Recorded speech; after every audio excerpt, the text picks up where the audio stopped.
তালিবান এবং পাকিস্তানের মধ্যে কিন্তু এই মুহূর্তে যুদ্ধের পরিস্থিতি সৃষ্টি হয়েছে।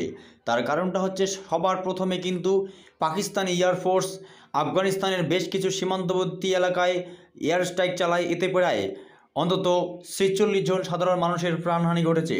তার পরবর্তী সময়ে কিন্তু যুদ্ধ ঘোষণা করেছে পাকিস্তানের বিরুদ্ধে, এবং শুধু এটাই নয়, তার পরবর্তী সময়ে কিন্তু বিরাট সাফল্য পেয়েছে এবং ১৯ জন পাক সেনাকে খতম করেছে বলে দাবি করেছে আফগানিস্তানের পররাষ্ট্র মন্ত্রণালয়।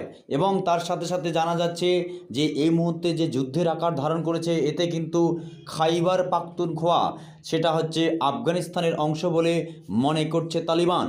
সেই ছবি আপনারা সরাসরি দেখতে পাচ্ছেন। এই মুহূর্তে বাংলাদেশের সঙ্গে যখন পরিস্থিতি এমনিতেই উত্তালাকান ধারণ করেছে, তখন দক্ষিণ পশ্চিম এশিয়ার আরও দুটি দেশ আফগানিস্তান এবং পাকিস্তান এই মুহূর্তে যুদ্ধে জড়িয়েছে। এই মুহূর্তে সবথেকে বড় খবর পাওয়া যাচ্ছে যে এই মুহূর্তে প্রায় ১৯ জন পাক সেনাকে খতম করেছে এবং বেশ কয়েকটি ব্যাংকার তালিবানিরা পাক সেনার কাছ থেকে ছিনিয়ে নিয়েছে বলে জানা যাচ্ছে।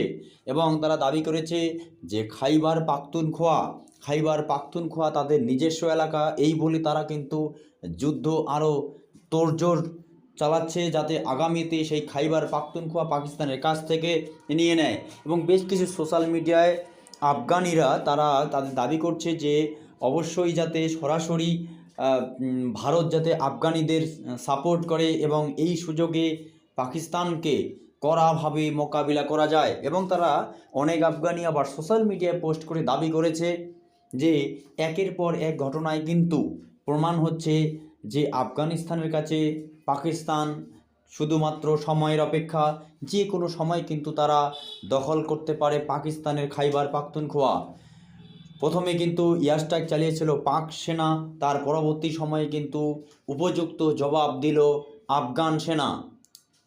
দক্ষিণ পশ্চিম এশিয়ায় যুদ্ধের পরিস্থিতির দিকে যাচ্ছে পাকিস্তান এবং আফগানিস্তান। তালিবান এবং পাকিস্তানের মধ্যে বিবাদ আরও বাড়তে চলেছে। প্রথমে পাক এয়ার স্ট্রাইকের প্রায় ৪৬ জন শিশু এবং নারী সাধারণ মানুষের মৃত্যু হয় বলে আফগানিস্তান দাবি করে। পরবর্তীতে তারা বদলার হুমকি দিলে ২৪ ঘন্টা কাটতে না কাটতেই বড় হামলা চালিয়েছে পাকিস্তানের মাটিতে তালিবান।